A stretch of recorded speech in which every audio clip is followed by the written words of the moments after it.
Hi friends, welcome back to channel. Friends, ఈరోజు మన వీడియోలో one of the most important topic అయినటువంటి కేంద్ర బడ్జెట్ 2024-25 గురించి తెలుసుకుందాం. ఫ్రెండ్స్, ఇందులో మొత్తం కేటాయించబడినటువంటి బడ్జెట్, అదేవిధంగా శాఖల వారీగా కేటాయించినటువంటి బడ్జెట్ వివరాలను గురించి తెలుసుకుందాం. ఇది అన్ని రకాల కాంపిటేటివ్ ఎగ్జామ్స్కి యూజ్ అవ్వాలని కోరుకుంటూ మన వీడియోలోకి వెళ్ళిపోదాం. కేంద్ర ఆర్థిక శాఖ మంత్రి అయినటువంటి నిర్మలా సీతారామన్ గారు జూలై 23, 2024 తేదీన కేంద్ర బడ్జెట్ 2024 మరియు 25ని ప్రవేశపెట్టడం జరిగింది. ఈ బడ్జెట్ని ముఖ్యంగా 4 ప్రధాన అంశాలకి అధిక ప్రాధాన్యతనిస్తూ రూపొందించడం జరిగింది.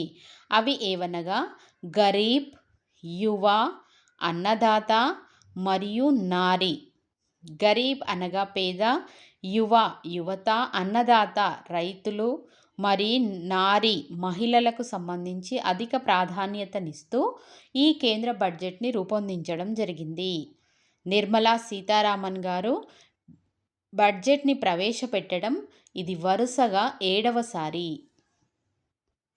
ఫ్రెండ్స్, ఇక బడ్జెట్ వివరాల్లోనికి వెళ్ళినట్లయితే అంచనా వ్యయం మొత్తం 48,20,512 కోట్లు.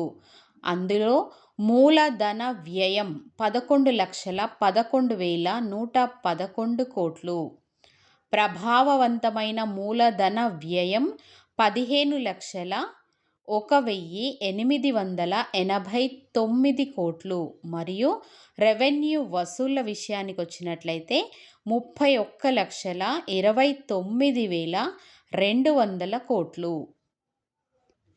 నికర పన్ను ఆదాయము 25,83,499 కోట్లు.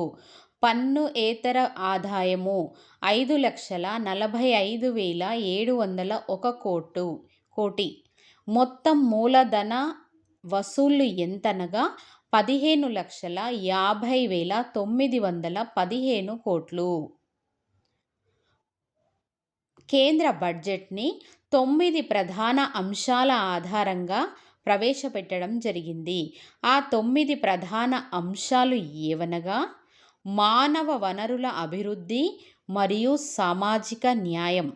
నెక్స్ట్ వన్, ఉద్యోగ కల్పన, నైపుణ్య అభివృద్ధి. మూడవది పట్టణాభివృద్ధి. 4వ ప్రధాన అంశం వ్యవసాయం.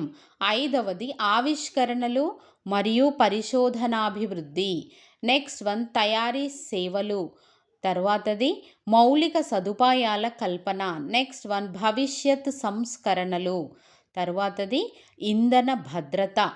ఫ్రెండ్స్, ఇక్కడ నిర్మలా సీతారామన్ గారు 2019-20 మరియు 2020-21, 2021-22, 2022 మరియు 23, 2023-24 బడ్జెట్లను పార్లమెంటులో ప్రవేశపెట్టడం జరిగింది.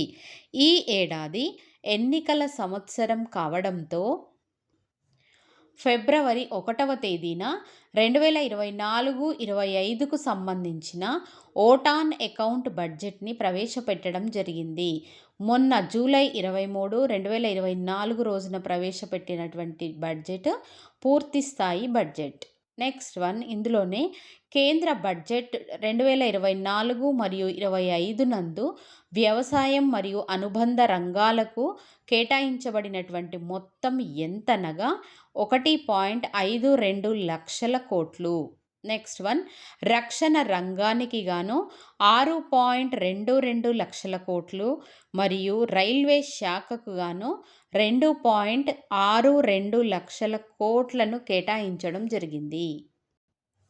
నెక్స్ట్ వన్, అంతరిక్ష సాంకేతికతను ప్రోత్సహించడానికి ఎన్ని కోట్లతో వెంచర్ క్యాపిటల్ ఫండ్ని ఏర్పాటు చేస్తామని ఆర్థిక మంత్రి నిర్మలా సీతారామన్ గారు ప్రకటించారు. ఆన్సర్ 1000 కోట్లు. నెక్స్ట్ వన్, 2024-25 పూర్తి బడ్జెట్లో హోంశాఖకు కేటాయించినటువంటి మొత్తం ఎంతనగా 2.19 లక్షల కోట్లు.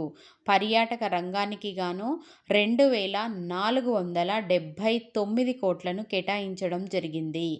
20వ శతాబ్దానికి చెందినటువంటి తీర్థంకర మునిసువ్రత్ జైన ఆలయము మరియు బ్రహ్మకుండ్ హిందూ దేవాలయాలను సమగ్రంగా అభివృద్ధి చేయనున్నట్లు కేంద్ర మంత్రి నిర్మలా సీతారామన్ గారు పేర్కొన్నారు. ఇందులోనే నెక్స్ట్ వన్, మహిళా మరియు శిశు సంక్షేమ శాఖకు కేటాయించబడిన మొత్తము 26,092 కోట్లు. నెక్స్ట్ వన్, 20 లక్షల రుణముద్ర గురించి తెలుసుకుందాం.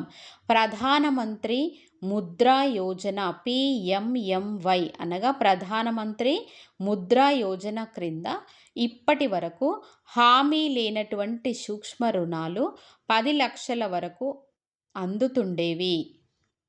కాగా తాజా బడ్జెట్ అనగా 2024-25 బడ్జెట్లో ఈ పరిమితిని 20 లక్షలకు పెంచుతున్నట్లు ఆర్థిక మంత్రి ప్రకటించారు. నెక్స్ట్ వన్, విమానయాన రంగానికి కేటాయించబడిన మొత్తము 2,357 కోట్లు. ఆరోగ్య శాఖకు 90,958 కోట్లు.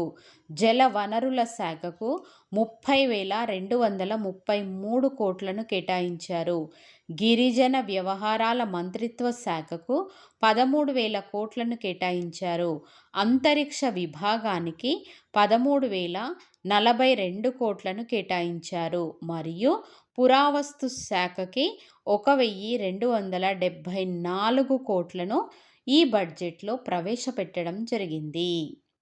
Thanks for watching friends. ఈ వీడియో కనుక మీకు నచ్చినట్లయితే, మీకు యూజ్ అవుతుంది అనుకుంటే లైక్ చేయండి, షేర్ చేయండి. అదేవిధంగా ఇటువంటి మరిన్ని యూస్ఫుల్ వీడియోల కోసం మన ఛానల్ని సబ్స్క్రైబ్ చేసుకోండి ఫ్రెండ్స్. Thank you.